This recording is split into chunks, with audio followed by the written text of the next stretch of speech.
Stand by for broadcast. You're listening to Inside Air, a behind-the-wire view of the Royal Air Force, its people, technology and operations. Hi, I'm Flight Lieutenant Chris Solly and welcome to the latest RAF Inside Air podcast. In this episode, the UK NMR, that's the National Military Representative to SHAPE, talks about the criticality of control of the air, the new NATO force model and what it's like to serve at SHAPE, which of course is the Supreme Headquarters Allied Powers Europe. Our core function is to act as that conduit between the UK and NATO. So we are the comms link, if you will, the connective tissue between the UK and NATO. It's a demonstration of the alliance's readiness to have an air policing presence, so a QRA, a quick reaction alert presence, similar to that that's in the UK. And again, it's a demonstration of a whole of alliance effort, so whichever nation it is that's contributing their assets, there's this seamless transition from one nation to the next to ensure that NATO has that persistent readiness, persistent presence. And it's such a great opportunity to be here. What a time to be in a NATO job. And it's a great place to live.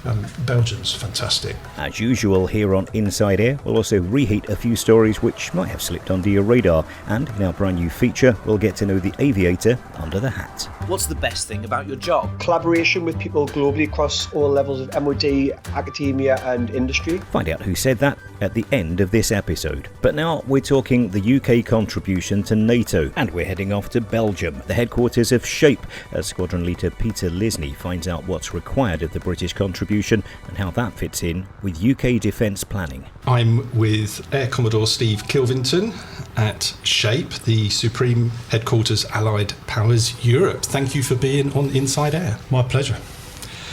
To start with, can you tell me more about where we are and why this place is important? So this is the, as you say, the Supreme Headquarters Allied Powers Europe, the strategic military headquarters for the NATO alliance. And it's been here since the middle of last century, so not long after NATO formed, really. And the main purpose of this headquarters has changed over the years, but in essence, as I say, it's that strategic headquarters. It's where the Supreme Allied Commander for Europe, SACEUR, as he is known, operates from, and it's where the alliance centrally coordinates all of its operational activity. Now, rather than asking what do you do, I'm going to ask you what would happen if you didn't do what you do? That's a good question. So, I mean, the function of my team. So I have a really small team that I work in. We're only 16 people, and our core function is to act as that conduit between the UK and NATO. So we are the comms link, if you will, the connective tissue between the UK and NATO, and we do. In that role, there's a number of things that we do that wouldn't happen if we weren't here. So we make sure that we are managing UK activity and communicating what the UK activity is to NATO and what the UK's contribution is to NATO. So we could probably put it into three buckets. It's about people, it's about capability, and it's about activity. So in the people space, we have currently just over 1,000 people in NATO posts across all three services. So we coordinate that. We work with MOD to work out where we want to prioritise putting people in the alliance, the kind of individuals that we want, and then making sure that we get the right individuals for the job. So that's the people part of the business, and then looking after them when they're here. The second part is about the capabilities. So it's about the UK's contribution to the NATO force model, which will come into effect next year. But in real terms, what that means is it's numbers of tanks, aircraft carriers, ships, submarines, and all the rest of the capabilities that we're offering to the alliance. And then the third part is activity, so operational output, activity, training and exercises. And so we're effectively the coordination team that makes sure that the UK knows what NATO wants and makes sure that the UK is contributing what NATO is asking for to the greatest degree that we can. And so here we are sat in your office at SHAPE, which is in Belgium, and notably in the office I don't see an RAF ensign, but there is a Union flag, and that denotes the joint nature of your role. And in fact, your predecessor was Army? Correct, yeah. Predecessor was an Army Brigadier. So it is, this is a joint team, it's a joint role, and just so happens there's an Air Force officer in the job at the moment. So NMR, National Military Representative, you are the UK's National Military Representative. Exactly that, yeah. There we go. We know what you're doing. Good stuff. Now, we're going to talk about a few things today. We're going to talk about the role of the Royal Air Force in NATO and where NMR sits in there. But we might also touch on a little bit about what it's like to serve here at SHAPE or in a NATO role, if any of our listeners are considering putting that on their wish list.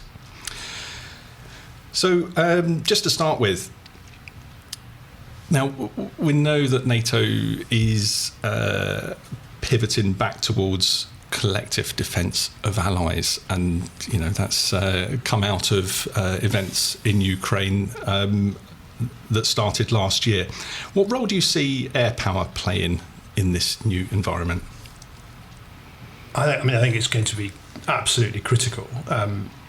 And one could argue that it always has been, but I think what we've seen is this reaffirmation of collective defence, Article 5, the protection of all allied nations, and the narrative very much is one about 360 degrees now, which is to emphasise the fact that it's about protecting the alliance from all directions, from all threats. But within that, air power will be absolutely critical, and we've seen from Ukraine that controlling the air environment, exploiting the air environment, is fundamental to your success or otherwise in both deterrence but also in defence. And I think I think it's going to be increasingly important as the alliance reshapes itself around this the new strategic concept, that air power is considered, integrated, and that the UK is presenting itself as part of that capability within NATO and representing ourselves well, which we always have done hitherto. Can we take a snapshot of what NATO does at the moment in executing that role? So, across the traditional roles of air power, really, control of the air, whether that's air policing, integrated air and missile defence, whether it's exploiting the air domain through shared intelligence, air gathering, air platforms gathering intelligence, whether it's using air mobility to support allies, to support reinforcement, to support the sustainability of the forces across the eastern flank, or whether it's being ready to attack and to use the attack role, it should the need arise. I think NATO has those assets spread across from all nations. Those assets are spread across the new force model, the contributions made by the allies, and so it's right at the centre of thinking for the alliance, and it is. It's as fundamental as it ever has been, I think, and more so, as you said, more so I think since the illegal invasion of Ukraine, and we've seen there the criticality of control of the air and what happens if you don't have it, if neither one side has it.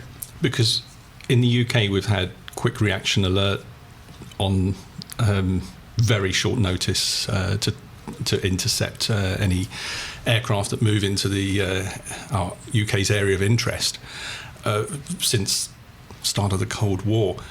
So we've got Lossiemouth and Coningsby currently doing that, but a lot of our people deploy on Opacitize or Biloxi. Tell us a little bit about those, how that all fits together. Yeah, so as you say, Biloxi and Opacitize are the two operations that the Air Force call air policing in NATO, but there is a NATO air policing presence 365 days a year in Latvia, Poland, Romania, Estonia, and nations contribute to that for typically a 4-month block of time. UK does a 4-month block every year in one of those nations, so be that Opacitize or Biloxi. But that is exactly that. It's a demonstration of the alliance's readiness to have an air policing presence, so a QRA, a quick reaction alert presence, similar to that that's in the UK.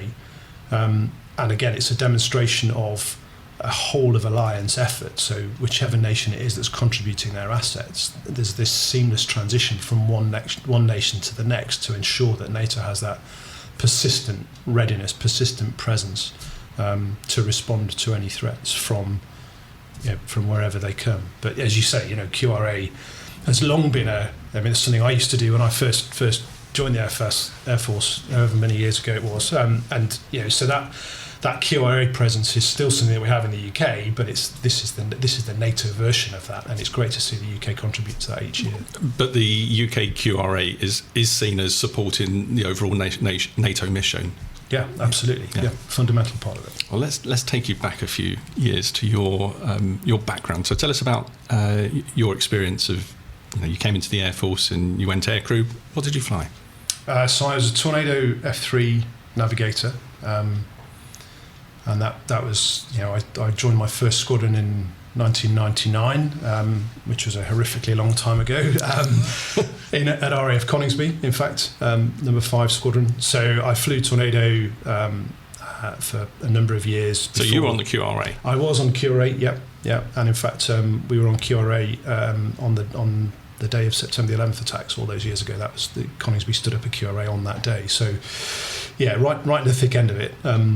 And away on operations overseas as well. But I think what was interesting, and we were talking about it just before we came on, I think what was interesting for me is you very much focused on what it is that you're doing as an air defence navigator, and you start to expand your horizons a little bit and look at how you're contributing to the broader air activity, and then you start to think a little more as you're going into staff tours and perhaps coming back as a flight commander about what you're contributing to the joint environment. And here we are some 24, 25 years later, now in a NATO job and thinking about what the UK's joint environment now contributes to NATO. And it's interesting how these things continue to expand as you move forward. So how's your perception of your role in NATO expanded over the years then? Well, I think as a QRA navigator, we always recognised that we had a role, as you said. There was part, even back then, it was part of NATO's broader defence. So you'd be handed off maybe a Russian aircraft by a Norwegian fighter crew in the north or whatever. So I think I've always felt connected to NATO in one shape or form. And I was later the UK E3D squadron commander, and all of the E3Ds on the squadron that we had at the front line were permanently committed to NATO, and in fact if we wanted to use them for UK operations we had to formally ask SACEUR to transfer them back to the UK to deliver operational output. So again, I think I've been lucky to have touch points into NATO through most of my career, but this is the first time I've actually physically been in a NATO location, although ironically not in a NATO job, still in a UK job, just here at SHAPE. But exposed to the wider picture, the big picture. Yeah, absolutely. And it's absolutely fair to say that technology has moved on since you joined the Royal Air Force. How have these new technologies influenced the nature of modern conflict? And how is this being addressed at NATO? So, I think in the air domain, we've seen in Ukraine just how challenging it is, as I said, to gain and maintain any form of control of the air. And actually, I think my takeaway from it is that it doesn't have to be complicated and highly technological capabilities. So sure, there is some really complex air threats out there without long-range cruise weapons, but equally there's some fairly low-tech unmanned aerial vehicles that are being used in Ukraine that are presenting an equally difficult challenge to maintaining and sustaining that control of the air. So I think actually as technology's evolved, it's given us access, or it's given adversaries access as well to much cheaper, more disposable, capable pieces of equipment that are relatively easy to get hold of and to employ, and that's just further complicated that air environment and that air picture, and I think that's made that much more challenging for us to think about the air threat. But then of course at the other end of the scale you've got highly complex capabilities, you've got long range surface to air weapon systems that are denying you access to an area. You've got long-range cruise weapons that can be fired from an awfully long way away and that can deliver a very precise effect on the ground, way beyond your own borders or even the area that you're fighting in. So when you wrap all of that together, I think the real challenge for NATO is to understand how it maintains that control of the air, is able to exploit the air environment.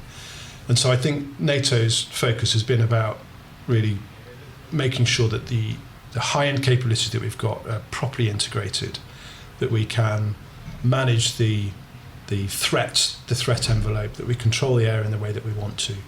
And that's really done by improving our awareness of what each other's capabilities are, training more effectively together, developing common tactics, techniques, procedures, doctrine, the kind of things that we arguably used to do more in NATO 20 or 30 years ago when we had, much more NATO standardization than I think we arguably do now.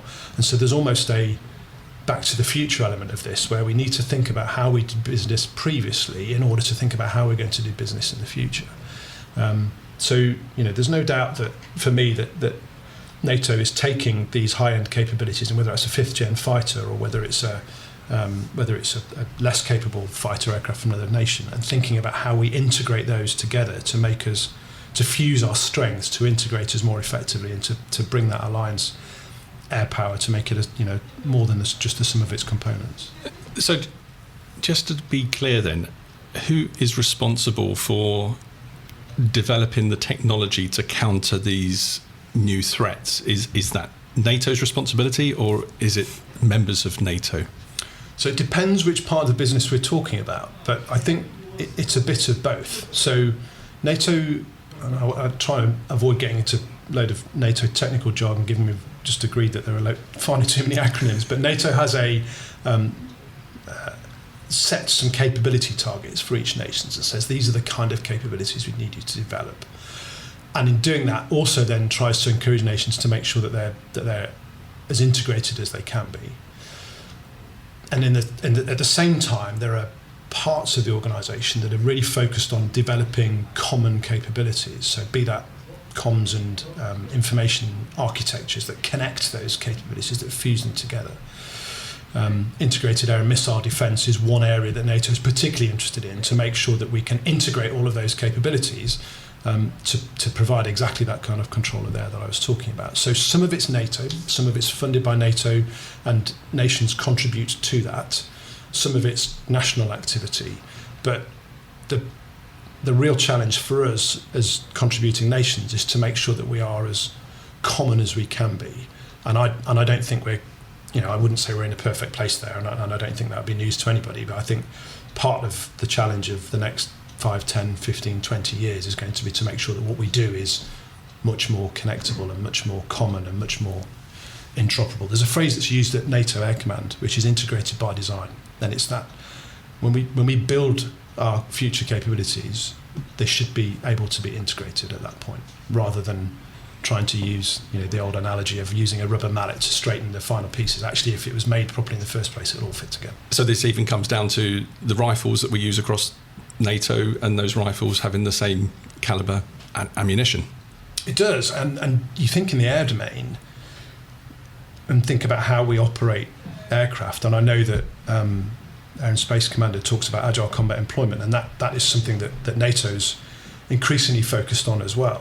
We need to think about how we make ourselves more able to operate in that domain. So how can we launch an aircraft from the UK to go and deliver an effect somewhere, to land somewhere in Germany, to refuel or rearm if necessary, to go and deliver another effect somewhere else, and then potentially land in Belgium? And that kind of future challenge is where I think we need to start thinking about, and how we make sure that we are not only able to operate our own aircraft integrated within the broader NATO air capability, but also that we're more agile and capable of interoperating with each other in the way that we engineer and support our aircraft. So, going back to this agile capability employment, have you witnessed other nations adopting this? Do you see this?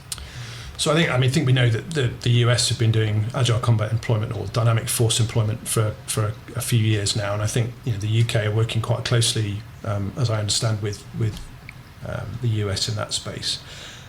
But I think it's still relatively embryonic, and certainly it's relatively embryonic within NATO. And as I say, Air Command, the Alliance Air Command at Ramstein, it's one of their priorities to try and look at how we do that. And they're looking at a NATO Agile Combat Employment exercise, or exercising that within NATO exercises. So earlier this year, Finland joined the NATO alliance. What changes have you seen since their arrival? So interestingly, so there's the group of NMRs. We meet 2 or 3 times a week, depending on what's on the agenda. And almost within a week or two of me arriving last June, there's a formal decision made that both the Swedish and the Finnish partner NMRs, so they were sat outside of the National Military Representative community as a partner nation, there was a decision made that they would sit in those meetings because there was an anticipation of their accession to NATO coming relatively quickly. Obviously, Finland have now acceded, so Petteri, my Finnish colleague, is now formally part of the NMRs. But I think directly to your question, the energy and enthusiasm that comes from Finland has been incredible. The pace of change that they have had to deal with at a national level just hasn't fazed them at all. So they're chasing compliance with NATO doctrine, NATO standards, making sure that they can be validated by NATO, having never previously had to consider that. And so across their armed forces, they're rapidly turning themselves through that process, at the same time as integrating themselves into NATO's new planning format and starting to consider where they might make offers into the alliance as part of that sort of the new force model, the construct that I talked about earlier. So, yeah, it's fascinating to see and a privilege to be here when it's happening. This nation just sort of integrating itself into NATO, but with such enthusiasm. And it's moved NATO's border, extended it, and perhaps just for clarity, can you tell us what Article 5 is and what that actually means?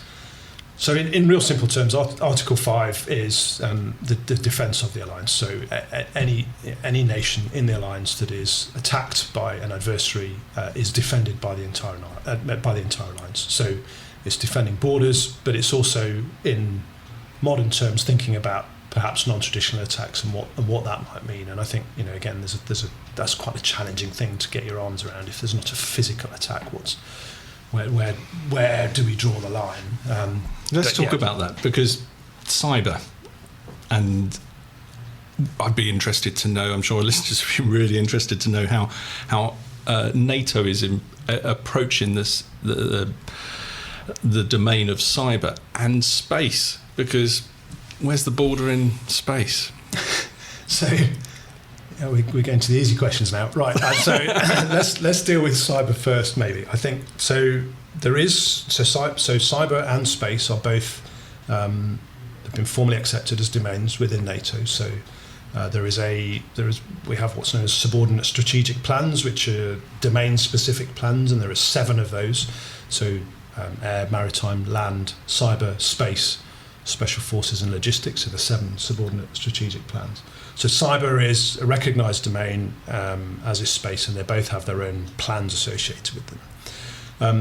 And I think that's a recognition of the frequency and the pervasiveness of that cyber threat which exists today. And there's NATO have recognised that it's complex, that it's destructive, that it's damaging to our ability to cohere the alliance, to deliver effect, to support, to enable NATO effects. There is a NATO doctrine for cyber, AJP 3-20, for those who might want to go and read up on the NATO doctrine. But the headline is there's a cyber operations centre here that coordinates cyber effects from nations. There is a format through which nations can contribute cyber effects to NATO. But at the same time, it's also about trying to reinforce cyber defence within each of the NATO alliance members, so encouraging and developing their own defensive cyber capabilities. And the UK has been right at the leading edge of that, really helping to drive doctrine and concepts, really helping to drive those capabilities, really helping to drive that that cyber contribution that you can see from each of the nations into the alliance as well. So, I don't know if you're going to be able to answer this question, but does Article 5 apply to a cyber attack on a nation? I think that would depend on what the cyber attack was. So I think, at the risk of being a bit grey in the answer, I'm certain there is a bar, but exactly where that bar is would obviously be for nations to decide. And again, this is, I said, the challenges of operating in NATO. There's been no doubt that one of the real strengths of NATO is the consensus that exists across 31 nations. One of the real challenges for NATO is getting consensus from 31 nations, and that's not to undermine its importance at all. It is the strength of the alliance, but that means finding an agreement, a point of agreement on issues such as that. It's clear there's no complacency, but there's some very difficult questions. Absolutely. Yeah. And moving on to space, and what do you see going on as far as space is concerned within NATO? So again, another dynamic and rapidly evolving capability. So space was recognised as a domain in 2019. I think the Space Command for NATO was established in 2020 down at Ramstein. And that's really focused again on coordinating space activity and space effects in support of the alliance. So thinking about communications, navigation, intelligence gathering, info sharing of space capabilities from the nations. And again, with the UK being at the forefront of thinking about space, and with UK Space Command being so well established now, we are right at the front end of that again, and contributing to NATO's thinking on space and to the subordinate planning that I mentioned previously. So this is it's really extended the contribution of the Royal Air Force into NATO, with Space Command being sited at RAF High Wycombe. Yeah, absolutely. And it's exactly as you say, it's that Space Command sited at RAF High Wycombe, and NATO Space Command co-located with NATO Air Command at Ramstein. You can see some real parallels there in terms of the way that the alliance is doing business.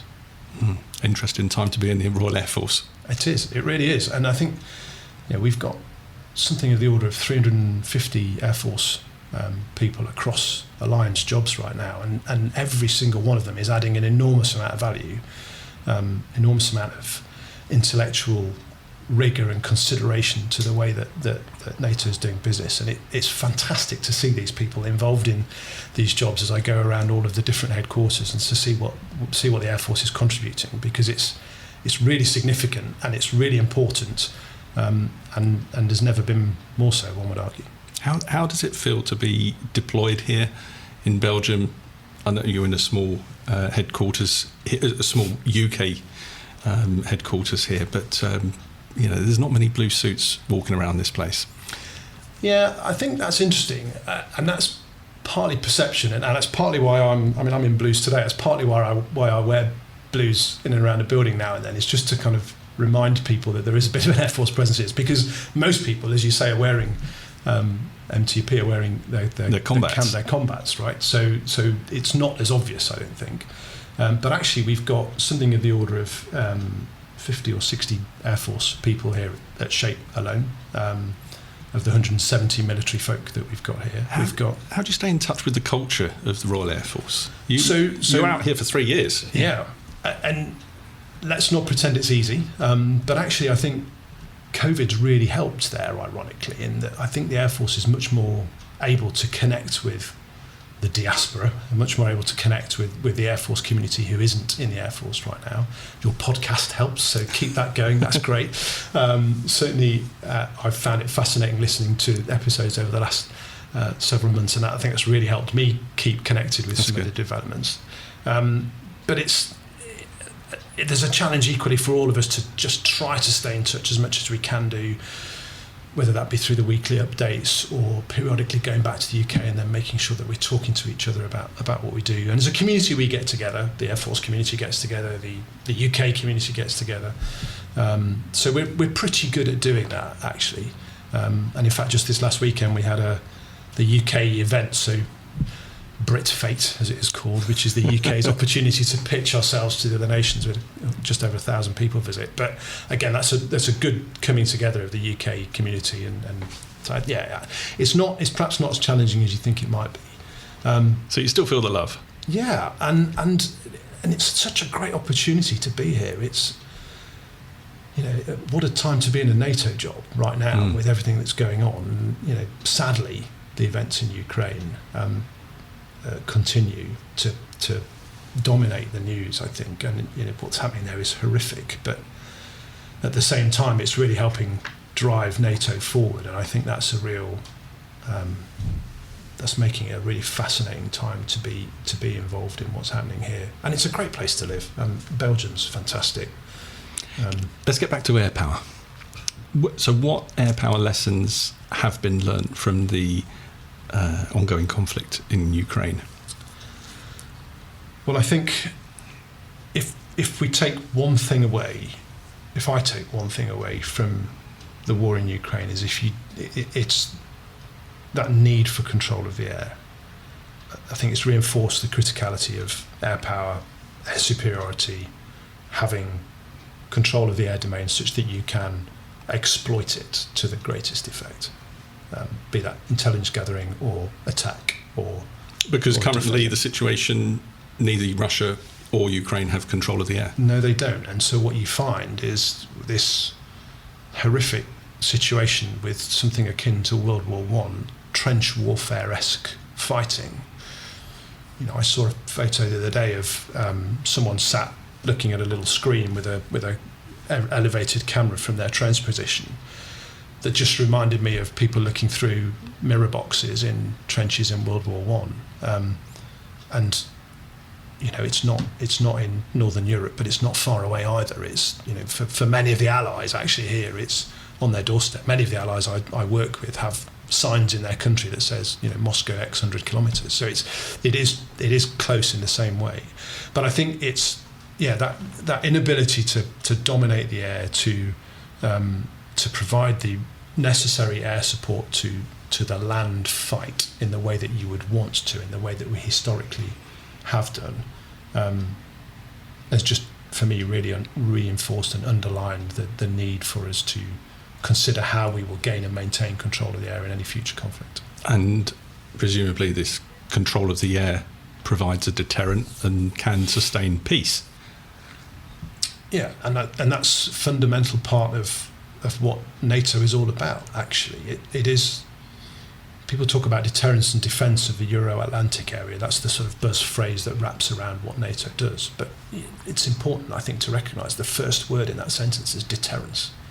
NATO is a defensive alliance. It is designed to deter. It is designed to demonstrate military capability in order to deter others from attacking any one nation. Hence Article 5. Any one nation is attacked, the other members will come and defend.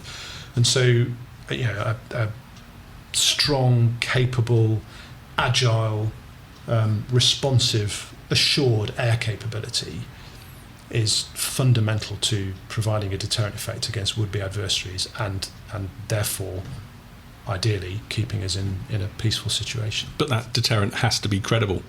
It does, and it has to be able to respond and to transition into crisis or conflict if required.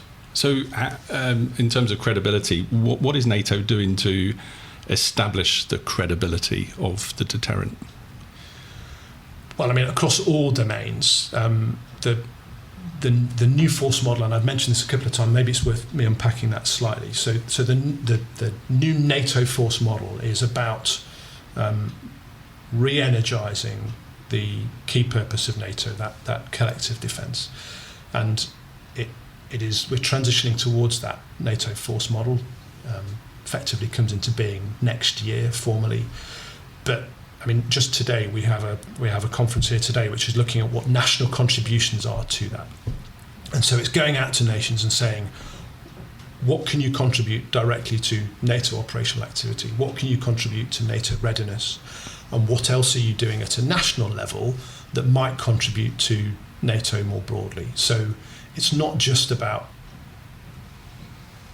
having NATO capabilities on operations, having NATO capabilities at readiness. It's also thinking about what nations are doing at a national level that, when viewed coherently, is presenting a broader deterrent effect. So perhaps if I give you an example, if we think about the UK exercising with the US or the UK exercising with the Joint Expeditionary Force, some of our some of our other Nordic and other partners. That activity might not be directly in support of NATO, but actually it will contribute to NATO in some way. And if we think about how we manage that activity, how we report that activity, how SACEUR might have the opportunity to influence that activity, we can see that it might have a broader deterrent effect as well. So NATO is really trying to focus right now on those three pillars, I would say: what we're doing operationally, what we're holding at readiness, and what else we're doing at a national, bilateral, or multilateral level that could contribute to the deterrent effect more broadly. And so it's important that these exercises are seen.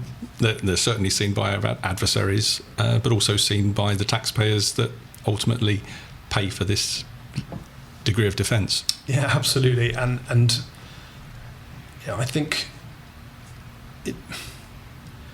it's difficult to draw a clear line between any of that as well. And so when the taxpayers see this increase in spending for defence year on year as we maintain that 2% of GDP, it's about us demonstrating the utility of that, not only in defence of the UK directly by QRA in the UK and all of the clear and evident things that we have, and the way that the military supports the UK more broadly, be that providing cover for firefighter strikes or responding to an internal crisis in the UK or whatever it is, but it's also about trying to communicate what we're doing and our contribution to NATO and the importance of that.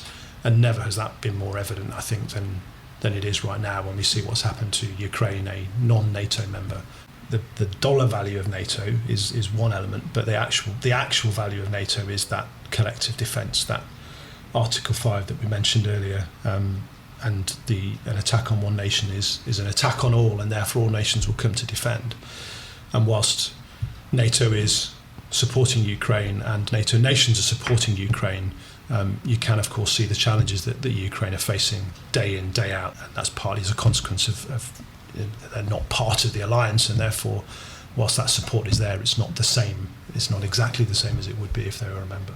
So I think if our listeners want to know what NATO are up to the very minute they're listening to this podcast, I think all you need to do is to go into Twitter, #WeAreNato, or any search engine, or Facebook or Instagram, whatever you look at, and you'll be able to see what's going on right now as far as NATO is concerned. You will, and there's an awful lot out there, and I'd always be grateful for a few more followers on my Twitter account as well, so they can maybe look at UKNMR while they're there. So what's your Twitter account? It's @UKNMR.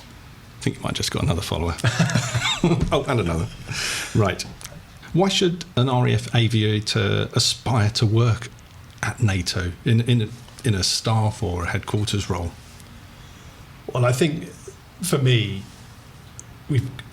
NATO's so important now. We've really got to understand it. We've got to understand it, and people in the Air Force really need to have NATO as part of their lifeblood. I think. Now, I would say that, wouldn't I? But I think unless we really understand what NATO is, what NATO does, the value that's added by our other alliance members, then I would argue that we can't really do our own business as effectively as we should do. So that would be the first thing. You should do it from a professional perspective. If you want to be the best that you can be, you need to understand NATO. So come work in NATO. There you go. There's the sales pitch. But actually, it's just a privilege. It's just, and that sounds slightly trite to say that, but it is a real privilege to work with so many other passionate people from so many other services, from so many other countries. So to see the energy and enthusiasm that each of our alliance nations put into the NATO business day to day, and to be part of that it's really inspiring. It gets me out of bed in the morning. It's a great place to be, just from that perspective. And then of course living overseas is just a privilege anyway. It's a lovely opportunity to have expose your family to a different part of the world, see some different culture, and explore a different neck of the woods. It's so there's it's great for the family life. It's great professionally, and actually it's just really exciting and interesting, and to be able to talk to other people and to see what they do. It's probably good for the career, but not because ticking the box you've served at NATO, but because you've taken your blinkers off and you can see the bigger picture. Yeah, and it is, as I say, it's the bigger picture beyond just somebody else's air domain. It's about understanding the complexity of the organisation, but also what each of the constituent parts represent. Finally, what do you see the future holds for the RAF's contribution to NATO? Well, I think it's a really exciting time for the Royal Air Force anyway. The number of new capabilities we have received and in the last decade and are receiving in the next handful of years mean that we are right at the front edge of air capability. So whichever domain you look at, there's something exciting. So I think that's exciting in of its own right. But the fact that those capabilities are also then contributed to NATO, I think just means that we will be the cutting edge of NATO as well. So whether we're talking about the E7 coming in and providing a very different airborne early warning and C2 capability to the Alliance, 5th gen Air C2 capability, or whether it's considering how we integrate F-35 and Typhoon into the control of the air and attack elements, or whether it's thinking about how we manage our modern and advanced air mobility fleets to make sure that we can sustain and enable the Alliance most effectively, or even whether it's bringing in new and different capabilities, counter-UAS capabilities, or Protector as a remotely piloted air system in a few years' time. I think there's a real opportunity for us to bring some exciting capabilities to bear.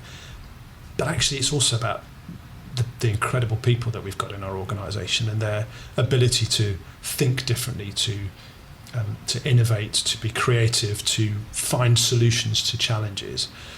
I think when we see those people coming into NATO jobs and to provide those skill sets it's great to watch, and I see it here day in, day out, and we have such a good reputation from the UK's perspective, but specifically from the Air Force's perspective, and whether that be here or at Ramstein or at one of the combined air and operations centres, we've got great people in great roles doing great things, and it's brilliant to watch.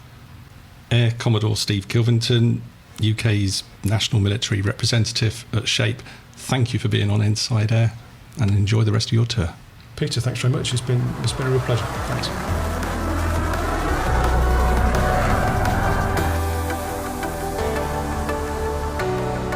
This is Reheat for Inside Air. I'm AS1 Victoria Andrews.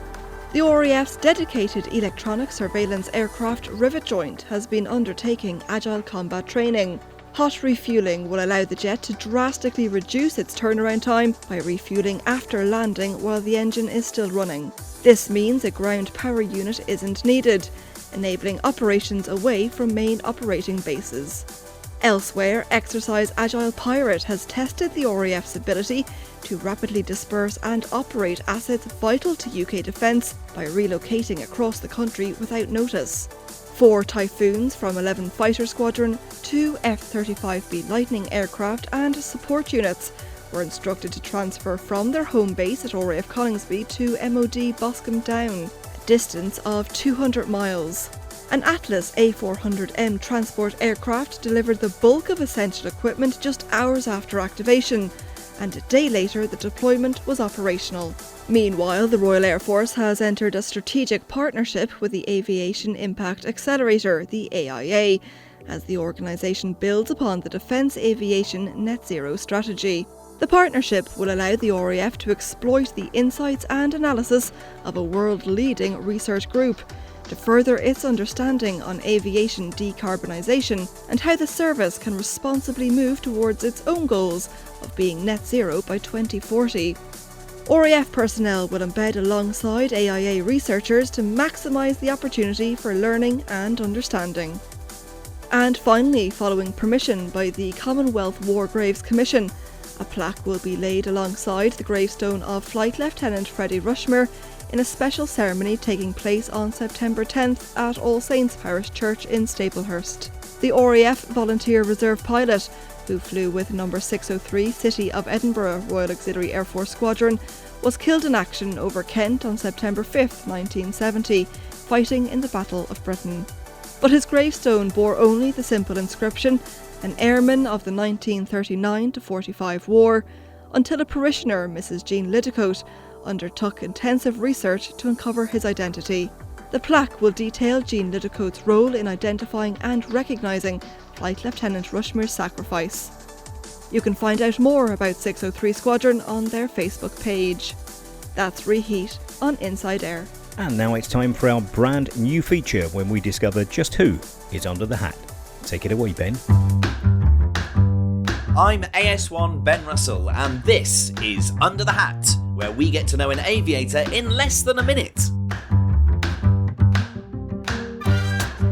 Name you're known by. I'm Sergeant Andrew Brabs, aka Brabsy. What's your profession? I'm a physical training instructor, specialised as an exercise rehab instructor, currently working at RAF Experimental as Deputy Operating Officer of Innovation. What's the best thing about your job? Collaboration with people globally across all levels of MOD, academia and industry. Hardest part of your job? Converting people to a culture that's innovative by instinct. Innovation is really hard. Best location you've served? My current role in innovation at RAF Lehman, but I have to add that our station's partnership with Marine Corps Air Station Miramar and visiting there has been a particular highlight. What bit of luxury kit do you never deploy without? Peanut butter.